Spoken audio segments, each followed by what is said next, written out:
tuntunan yang jelas bagi setiap kami. Kami siap menyongsong kedatangan Tuhan tidak lama lagi. Sebab tanda-tanda kedatangan-Mu sudah nyata hari-hari ini ya Tuhan. Terima kasih Bapak urapi pemberitaan firman Tuhan saat ini. Yang bibir mulut hamba-Mu Tuhan urapi. Biarlah bara dari surga ada di tempat ini Tuhan. Dan telinga kami yang mendengar, baik mendengar langsung maupun lewat tayangan streaming video, Tuhan lawat dengan kuasa Tuhan. Terima kasih Bapak, urapi setiap kami Tuhan. Mendengarkan isi hati saudara kami. Di dalam nama Tuhan Yesus Kristus, kami siap mendengarkan Tuhan. Haleluya, haleluya. Yang siap mendengar firman Tuhan bersama kita katakan, amin. Silakan ibu bapak ibu saudaraku. Puji Tuhan kalau kita bertemu lagi di bulan yang baru hari ini. Haleluya. Tidak terasa sudah bulan Oktober. Ya, ini sudah bulan yang ke-10. Sudah mendekati akhir dari tahun 2024. Kita lanjutkan. Kalau bulan yang lalu kita sudah bicara, saya singgung di situ ada 5 wanita, dalam tanda kutip dalam silsilah Yesus Kristus. Bulan lalu kita menyinggung siapa? Bulan lalu wanita yang pertama siapa kita singgung? Tamar.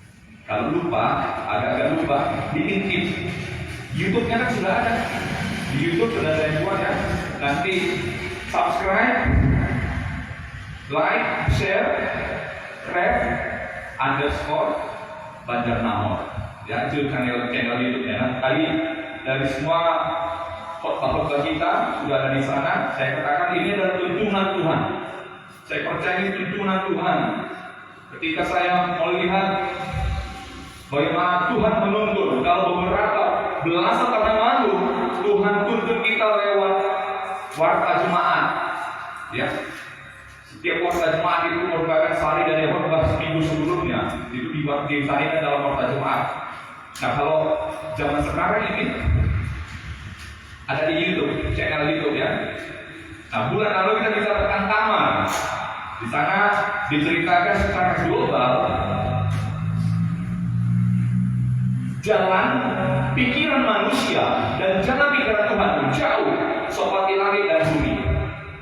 Nah, sekarang wanita yang kedua, bulan Oktober ini kita akan bahas tentang Rahab, ya, wanita-wanita dalam tanda kutip. Kita buka kita mulai dari Ibrani pasal yang ke-11. Ibrani pasal yang ke-11 di ayat yang ke-31.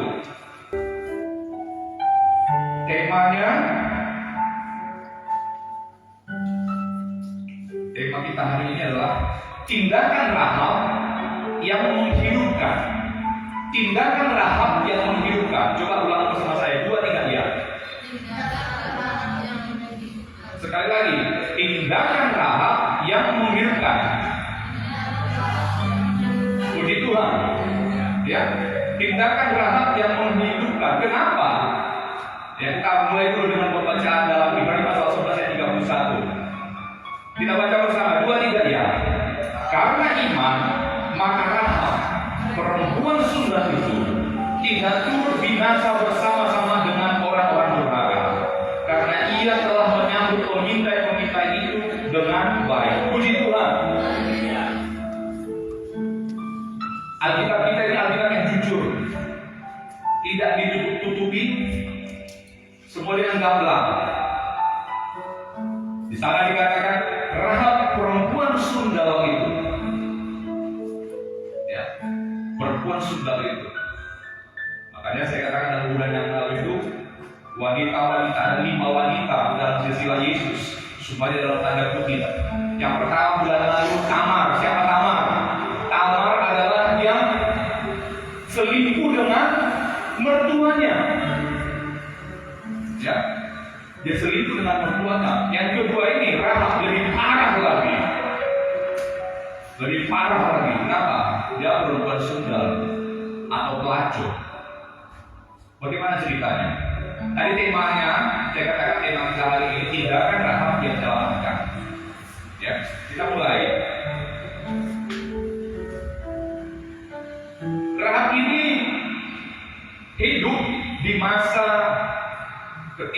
Israel keluar dari Mesir dalam perjalanan menuju tanah Kanaan. Disitulah kisah hidup Rahab.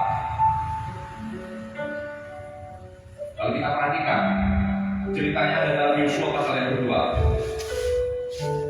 Dalam Yosua pasal yang kedua itu banyak cerita tentang Rahab ini.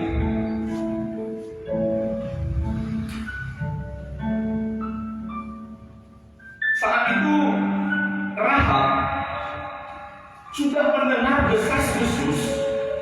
Rahab mendengar berita tentang Israel yang dibawa oleh Yehova Yahweh keluar dari Mesir, satu bangsa yang dulunya jadi budak di Mesir dibawa keluar.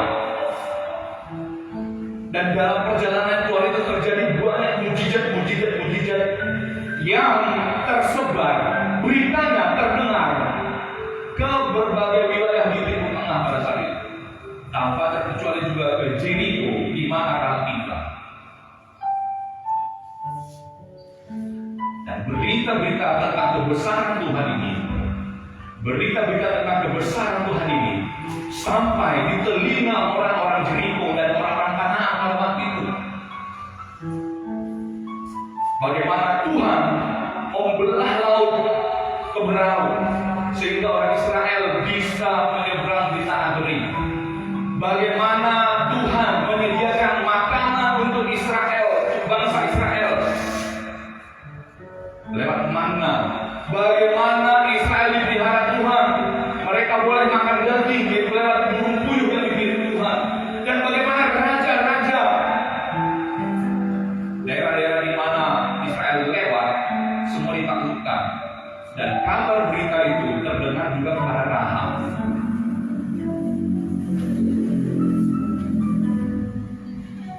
Ketika firman Tuhan disampaikan, ketika firman Tuhan diberitakan, akan muncul apa? Halo? Saat kita mendengar firman Tuhan, apa yang muncul? Apa yang timbul?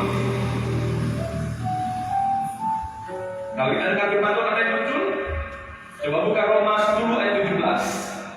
Roma 10 ayat 17. 2, 3, iya. Jadi iman timbul dari pendengaran. Mendengar oleh firman Kristus. Haleluya. Rahab ketika dia mendengar berita-berita ini, timbul iman. Kalau kita bolak-balik Alkitab Bapak Ibu Saudara dari Kejadian sampai Maleaki, ya, dalam Perjanjian Lama, kata iman itu tidak pernah kita jumpai. Iman itu muncul baru di dalam Perjanjian Baru. Tetapi apa yang terjadi?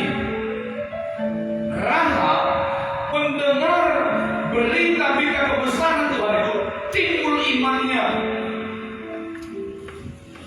Berita-berita tentang bagaimana Tuhan memelihara Israel, bagaimana Tuhan membawa bangsa ini, membuat Rahab timbul iman.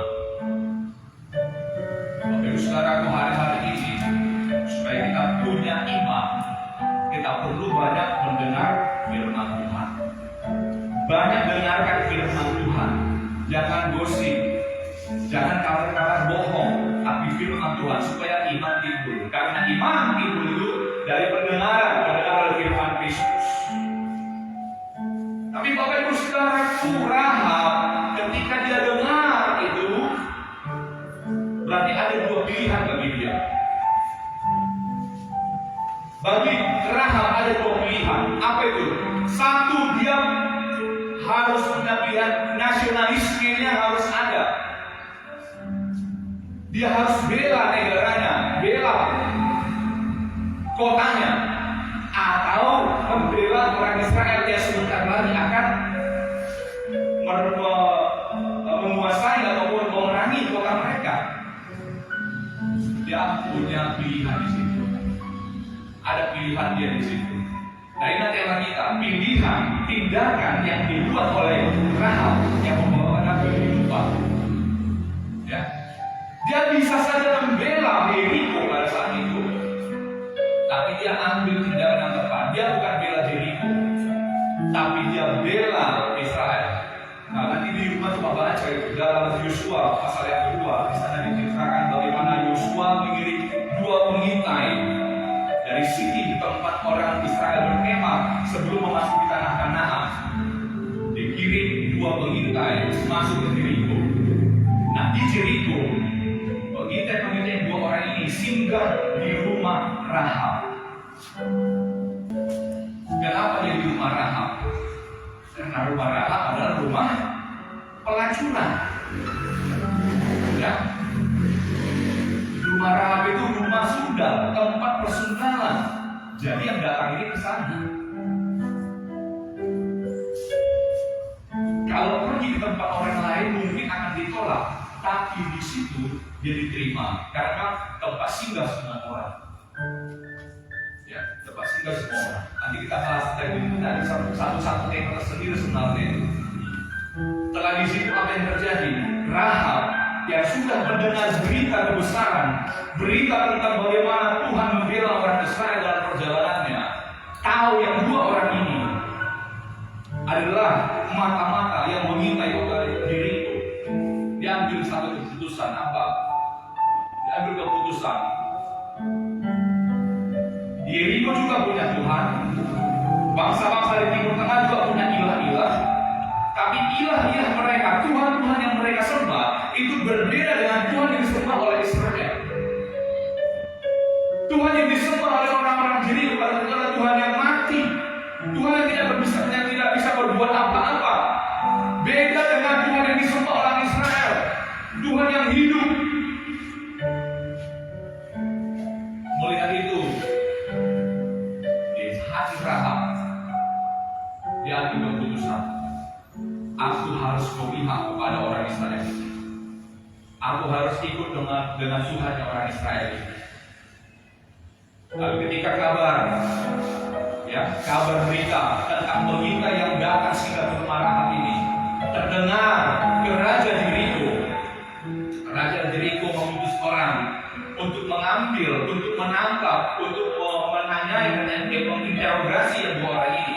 Tapi apa yang bilang Rahab? Nah, beberapa bulan yang lalu seperti saya sampaikan ya, berbohong boleh nggak? Masih ingat? Boleh nggak bohong? Boleh pada gabus? Nggak boleh ya? Biar tuh berbohong untuk kebenaran itu nggak boleh kan? Karena dusta itu tidak boleh ya. Tapi anehnya Rahab pada saat ini dia berdusta. Nanti itu aja ceritanya. Bagaimana dia dustanya? Ketika orang-orang yang diutus Raja Jeriko datang kepada Rahab, mereka kata, Rahab, tadi ada orang-orang Israel datang kemari, ya 2 orang ya. Mana mereka? Kalian mau tangkap, kalian mau interogasi, apa maksud mereka datang dari kota Jeriko? Lalu Rahab berbohong. Dia berdusta di sini. Dustanya apa? Dustanya luar biasa nih. Kalau ketahuan dia berdusta, bukan mati sama dia. Tapi dia ambil tindakan di situ. Dia berdusta, dia katakan, iya memang betul ada 2 orang tadi datang ke sini, ada 2 orang, iya. Tapi sebelum gerbang ditutup, mereka sudah keluar. Cobalah kejar, mudah-mudahan masih nampak, masih terkejar kalian itu nanti di tepi sungai Jordan mungkin masih dapat kalian tangkap itu. Kejar ke sana. Ayo cepat, mumpung masih belum jauh mereka, kejarlah. Itu yang dikatakan oleh Rahab. Padahal Rahab sudah menyembunyikan yang 2 orang ini di lantai atas, di atap rumahnya Rahab. Disembunyikan, ditutupi pakai jerami. Tanam-tanaman yang dipanen yang kering, di situ dibuat tidur, ditutup. Begitu tergoncangnya Jeriko saat itu mendengar kabar berita ini, sampai raja turun tangan. Rahab berbohong di situ. Dia berbohong untuk menyelamatkan pengintai yang 2 orang ini. Setelah malam, Rahab naik ke atas atap. Lalu dia katakan, disitulah diungkapkan oleh Rahab pengakuan iman percaya dia. Rahab katakan, aku telah mendengar berita ini. Dan pernyataan yang luar biasa, aku tahu Allah yang kalian sembah itu adalah Allah langit, karena dia berkuasa di langit, dan Allah di bumi, karena berkuasa di bumi, berarti Allah yang luar biasa juga seperti Allah yang kami sembah. Nah, berjanjilah, aku sudah menyelamatkan kalian hari ini. Berjanjilah, selamatkanlah kami, ayahku, ibuku, saudara-saudaraku semuanya, selamatkan. Aku tahu kalian nanti pasti akan menguasai, akan memerangi kota kami. Lalu apa kata peminta-peminta itu? Peminta-peminta itu berkata, baiklah, aku berjanji, kami berjanji, nyawa kami taruhannya, asal saja. Lalu ada negosiasi di sana, Bapak Ibu Saudara. Ada negosiasi di sana. Peminta itu katakan, jikalau engkau, orang tuamu, saudara-saudaramu, sanak keluargamu ada di dalam rumah ini, ketika kami nanti datang memerangi kota ini, mereka pasti akan selamat. Tapi kalau mereka ada di luar rumah ini, tidak dalam rumahmu, nyawa mereka bukan tanggung jawab kami. Kesepakatan terjadi di situ. Akhirnya Bapak Ibu Saudaraku, deal.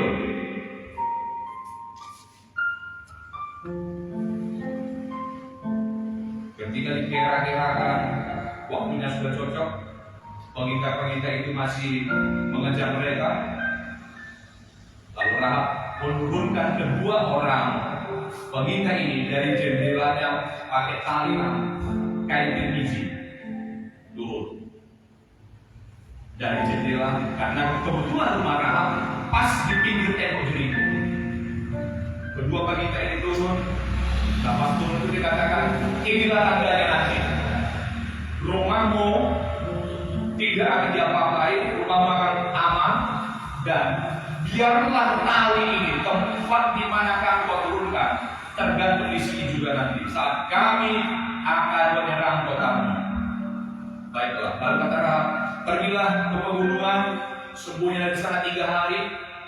Setelah 3 hari nanti kembalilah ke perkemahan, kau akan aman. Bapak Ibu Saudaraku, singkat cerita, pengintai ini berangkat sembunyi di pegunungan, dan 3 hari kemudian mereka berjumpa Yosua dan mereka melapor pada Yosua. Apa yang bisa kita dapat dari sini?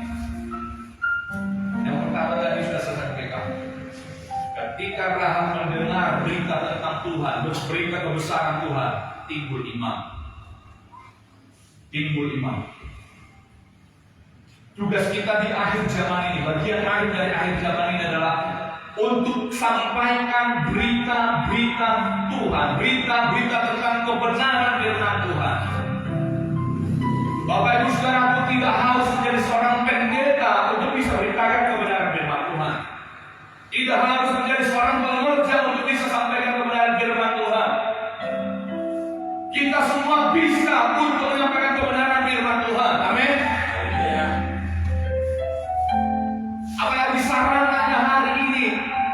Sarana hari ini sudah sangat-sangat luar biasa sekali. Dengar amanat agung yang Tuhan katakan apa? Biar semua telinga mendengar tentang Injil kerajaan itu. Dan itu bukan hanya tugas-tugas orang-orang tertentu saja, tapi tugas saya dan saudara. Caranya gimana? Apalagi orang Genji sekarang ya, orang Genji. Siapa sih orang Genji? Jujur, ada Genji di sini? Tahu Genji? Generasi Z itu, generasi yang setiap hari di depan HP terus. Rasanya kalau HP nggak ada, seperti, aduh,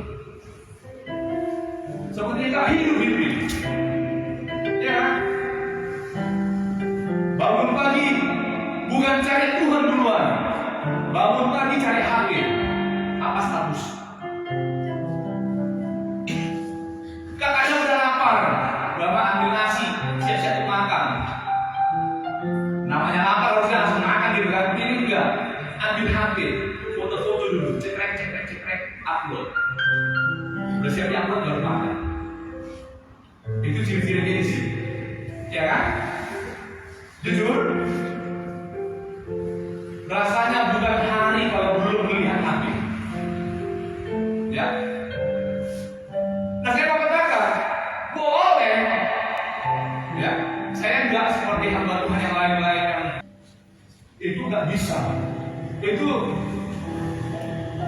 suatu kemajuan, jangan dilawan, tapi kita arahkan. Nah, mari beritakan firman Tuhan lewat sosial mediamu. Ya, yang diposting itu posting tentang firman Tuhan, posting tentang bagaimana kebesaran Tuhan. Gampang, misalnya seperti saya katakan tadi, potong-potong saja video-video khotbah kita. Ya, di YouTube, Banjarnahor, Banjarnahor, potong-potong. Ada potong-potong video kan? Jadi potong-potong, bikin 30 detik, 60 detik, posting di short, posting di Instagram, posting di sini. Itu salah satu cara untuk beritakan firman Tuhan. Seperti Rahab, dia mendengar, timbul iman. Nah, mungkin orang-orang yang melihat postingan Anda, apa ini katanya? Oh, kok gini kali pendetanya? Lucu kali kok ada lawannya. Misalnya Anda posting foto saya gitu kan di video kan. Lucu kali kok ada lawannya ya. Jadi lama-lama muncul bisa iman gitu. Kita iman timbul sama seperti Rahab. Iman timbul, tinggal pilih langkah mana yang harus dilangkahkan. Rahab dia langkahkan langkah untuk membela Israel, bukan membela kotanya, karena dia tahu Tuhan yang mereka sembah itu nggak ada apa-apa dibandingkan Tuhan yang disembah oleh Israel. Lakukan seperti itu, ya, lakukan, nggak akan dipungut biaya,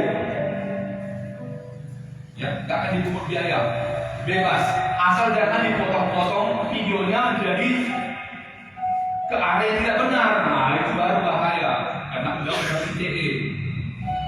Tapi kalau tujuan kita tepat, benar, tidak menyimpang, silakan. Ya, silakan. Yang berikutnya, ketika Rahab sudah menyelamatkan yang dua orang ini dan menanti kapankah orang Israel akan menginvasi Yeriko, ya. Dia tunggu, berganti hari. Ya. Baru di Yosua pasal yang ke-6 diberitakan bagaimana orang Israel keluar menyerbu, ya. Tapi Rahab dengan setia menantikan.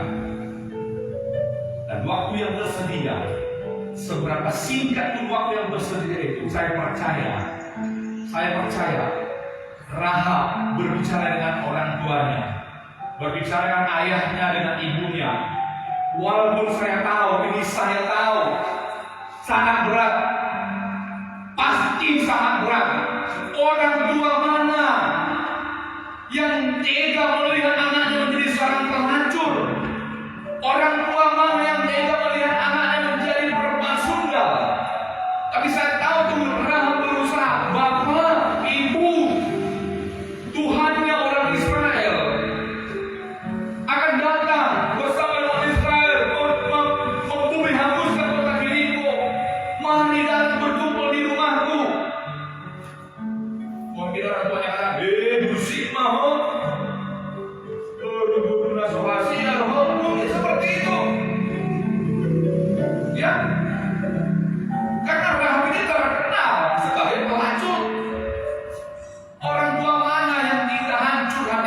anaknya seperti itu. Tapi itu pun digunakan oleh Rahab untuk menyampaikan berita kepada orang tuanya, ya, supaya apa? Orang tuanya jangan bisa berkumpul ke rumahnya. Dan saya tahu, saya percaya mulai hari itu, Rahab di rumah itu pasti tertulis close, tidak open lagi, sudah close, tidak buka lagi, tidak menerima pasien lagi, pasti itu. Karena Rahab pasti sudah bertobat, saya percaya itu, dia pasti sudah bertobat, tidak menjadi seorang pelacur lagi. Dia bertobat ketika iman di hatinya, dia bertobat. Bapak Ibu Saudaraku, dengarkan baik. Tuhan tidak tertarik dengan masa lalu kita. Katakan bersama saya, Tuhan tidak tertarik dengan masa lalu saya. Tuhan tidak tertarik dengan masa lalu kita, tidak tertarik. Tapi Tuhan tertarik masa depan yang ada di hadapan kita. Dan janjinya apa? Masa depan yang penuh harapan. Amin. Kenapa saya katakan itu? Apakah tidak banyak perempuan-perempuan lain yang tersedia? Kenapa justru Rahab yang akan menjadi leluhurnya Yesus Kristus? Bukankah masih banyak lagi ibu-ibu yang baik? Tetapi tidak. Artinya apa? Artinya Tuhan tidak bermasalah dengan masa lalu kita. Yang Tuhan permasalahkan, mari kita berperkara hari ini. Mau kau bertobat? Kalau kau mau bertobat, ayo mari kita sama-sama maju menyongsong masa depan yang penuh harapan. Itulah Tuhan kita. Itulah Tuhan kita ini.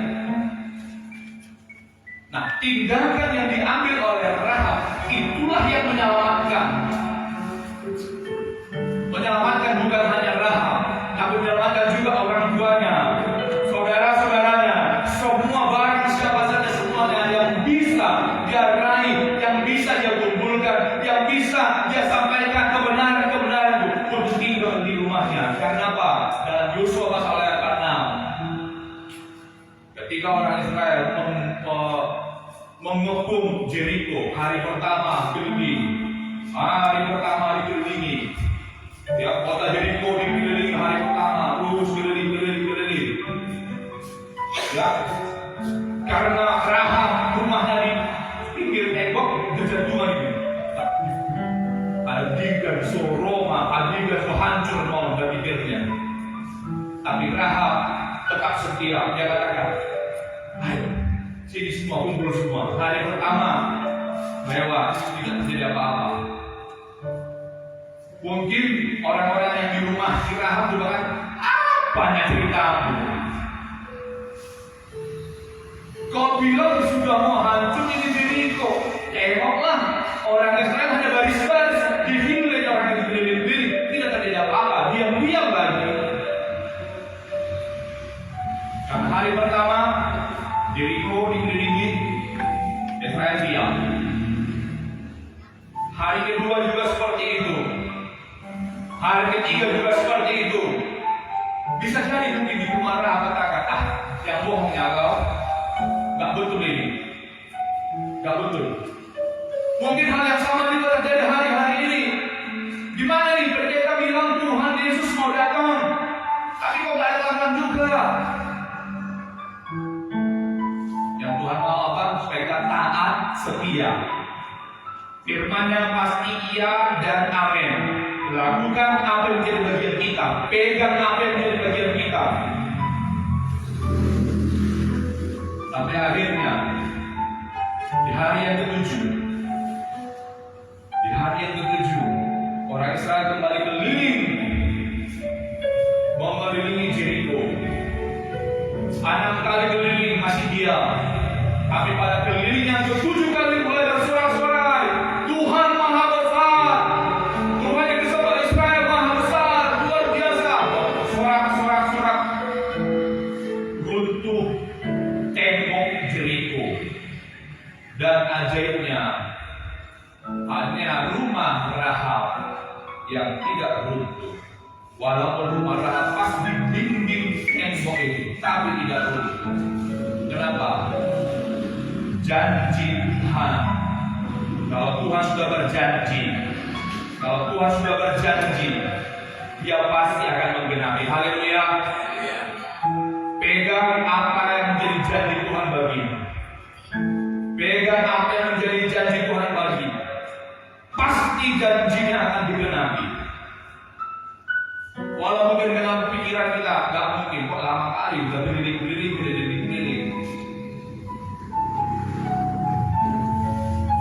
Ya.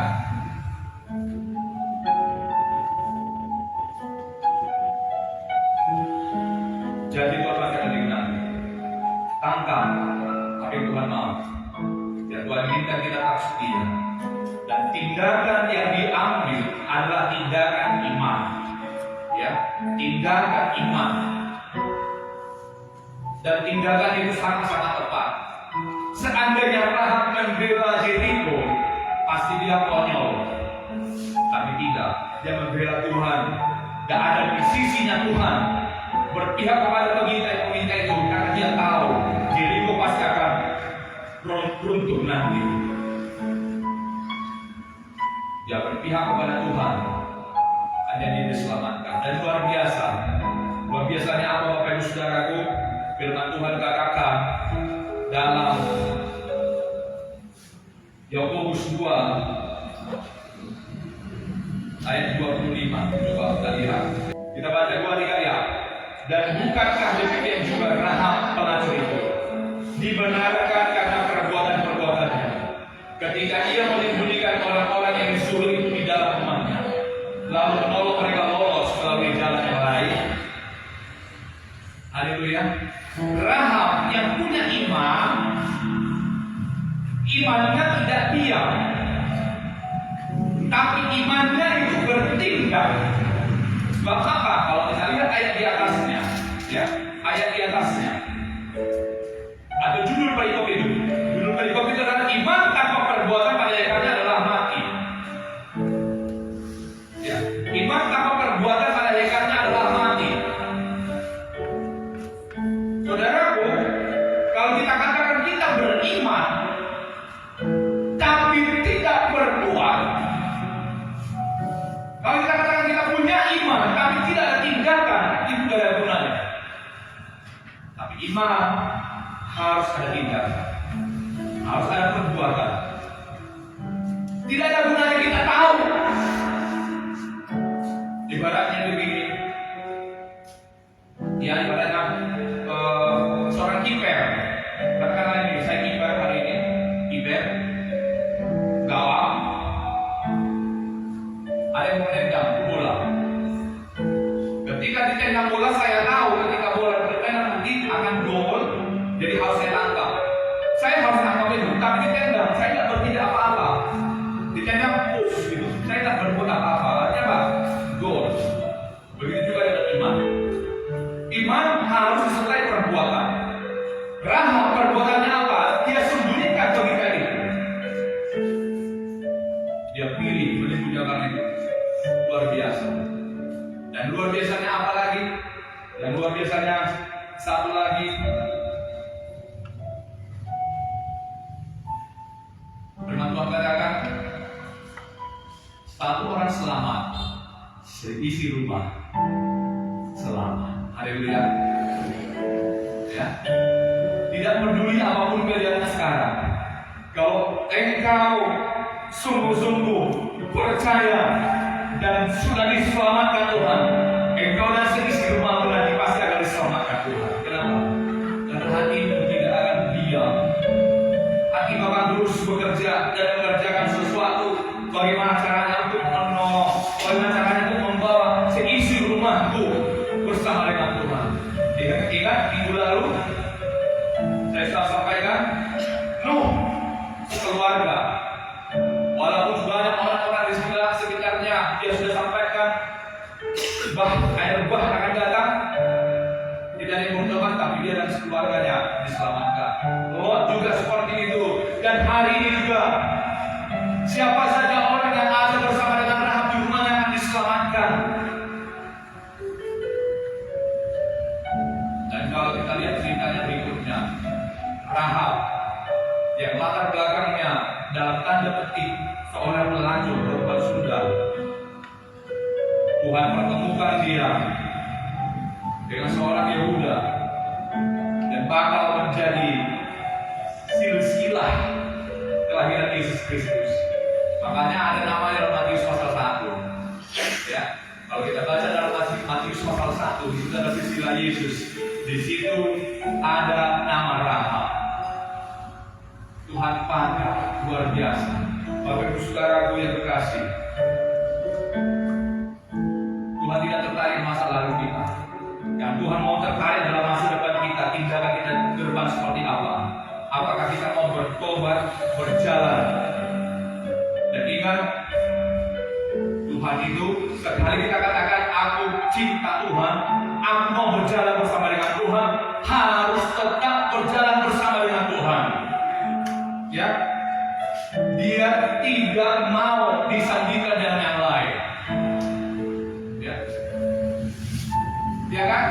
Apalagi orang-orang belakang kan, tahu kan? Orang-orang belakang ini kan ada lagu itu kan, ada dua holong, gitu. Ada dua holong. Dia cerita lagu itu diceritakan kalau dua holong itu seperti apa? Aduh, habis waktuku, rupanya seperti dunia kalah. Tadi pagi ketika saya dengar lagu itu saya pikir gini, mungkin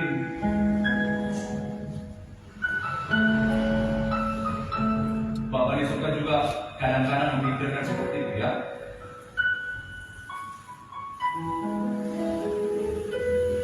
Dan kuriku sama di balik.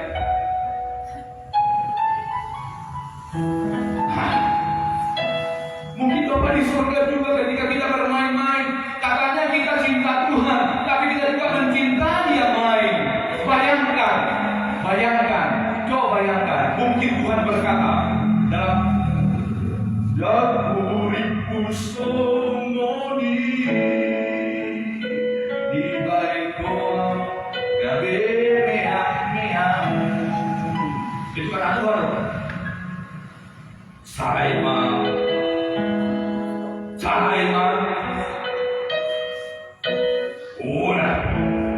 Mungkin Tuhan juga mau seperti itu. Kalau engkau sakit, oh Tuhan, tolong aku, sembuhkan sakitku. Setelah sembuh, dada. Kalau engkau sedang susah, Tuhan, ku cari wajah-Mu. Tapi setelah tidak susah lagi, dada. Coba bayangkan, kalau itu di dalam kita, apa yang Tuhan katakan? Sampai benar Tuhan.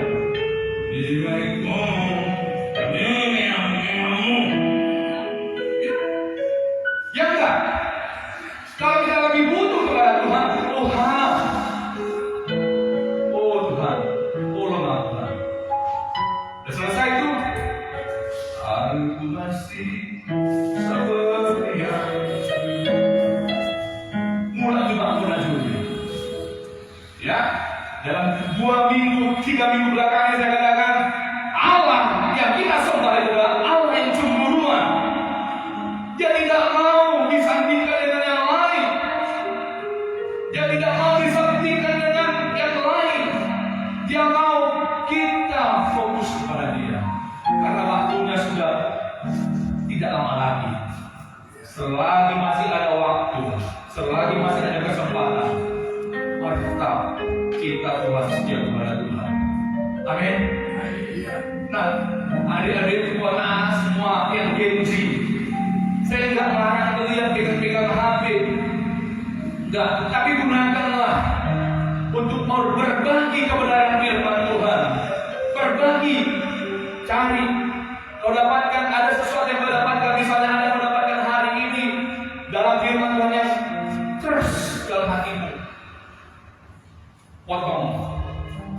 nanti bikin komennya seperti apa. Kalau itu bisa terkena, mungkin orang-orang lain juga bisa terkena seperti itu. Jadi nanti apa? Satu saatnya nanti, bila tiba waktunya nanti, hidup kita sudah berarti. Amin. Jadi lagu ini itu, hidup ini adalah kesempatan. Hidup ini untuk melayani Tuhan. Jangan sia-siakan apa yang Tuhan. Hidup ini, kalau engkau sudah share firman Tuhan, boleh kau katakan, hidup ini tidak berarti. Tapi kalau pekerjaan yang lain-lain, amin.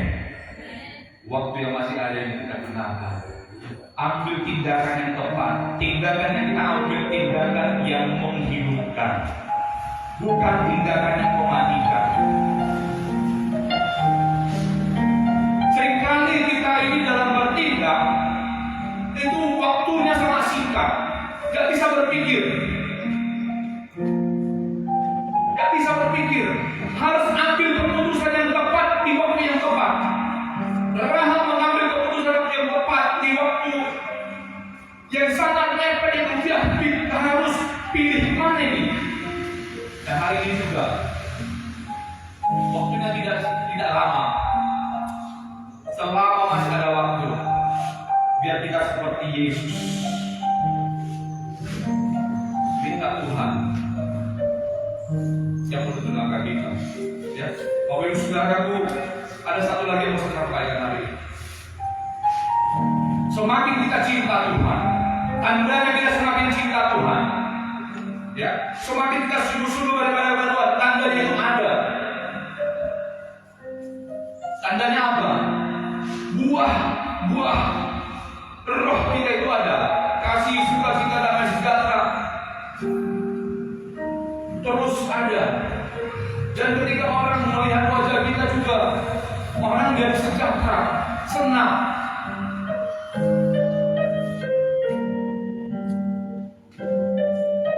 Jangan anti melihat yang tidak benar, ya. Jangan anti melihat orang jahat, tidak bisa anti.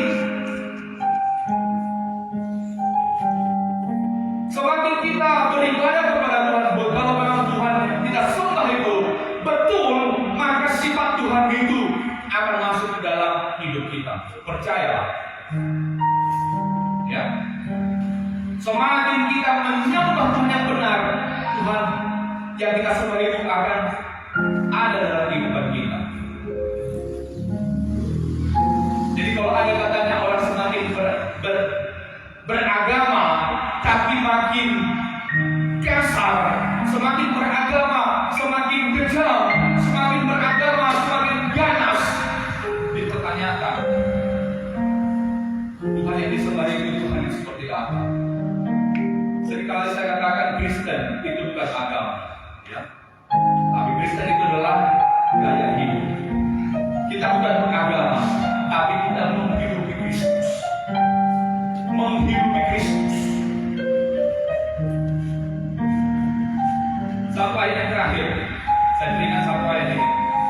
Mazmur 115 ayat 1. Bukan kepada kami ya Tuhan, bukan kepada kami, tetapi kepada nama-Mu lah beri kemuliaan, oleh karena kasih-Mu, oleh karena setia-Mu. Ayat 2. Mengapa bangsa-bangsa akan berkata, di mana Allah mereka? Ayat 3. Allah kita di surga, Ia melakukan apa yang dikehendakinya. Ayat 4. Berhala mereka adalah perak dan emas buatan tangan manusia. Ayat 5. Mempunyai mulut tetapi tidak dapat berkata-kata, mempunyai mata tetapi tidak dapat melihat. Perhatikan ayat kelima dan keenam ini. Ayat 6. Mempunyai telinga tetapi tidak dapat mendengar, mempunyai hidung tetapi tidak dapat mencium. Ayat 7. Mempunyai tangan tetapi tidak dapat meraba-raba, mempunyai kaki tetapi tidak dapat berjalan, dan tidak dapat memberi suara dengan kerongkongannya. Ayat 8. Seperti itulah jadinya orang-orang yang membuatnya dan semua orang yang percaya kepadanya. saya simpulkan di ayat 8 ini. Seperti itulah jadinya. Artinya apa? Seperti yang disembah itulah jadinya, yang membuatnya dan semua orang yang percaya kepadanya. Jadi seperti apa yang kita sembah, maka kita akan seperti itu. Perhatikan orang, kalau orang semakin katanya beragama, semakin kejam, semakin tidak menghargai yang lain, semakin tidak ada toleransi, bagi Tuhan dia yang disembah itu adalah seperti itu.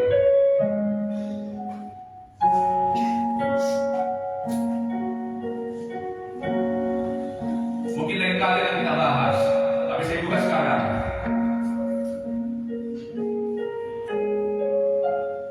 Yesus,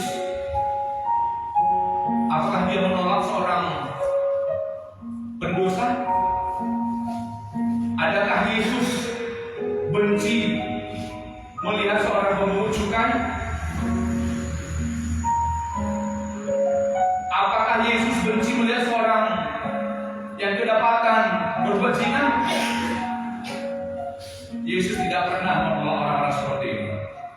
Tapi kalau kita lihat dalam Alkitab, bicara di sana dikatakan bagaimana ahli-ahli Taurat, Farisi dan Saduki sangat benci dengan yang seperti itu. Artinya apa? Tuhan mereka berbeda dengan Tuhan yang disembah oleh Yesus. Bapak Ibu Saudaraku, kenapa Rahab bisa ditolong? Karena Tuhan tidak tertarik dengan masalah. Kalau kita berserah kepada Tuhan, Dia akan berikan yang terbaik bagi kita.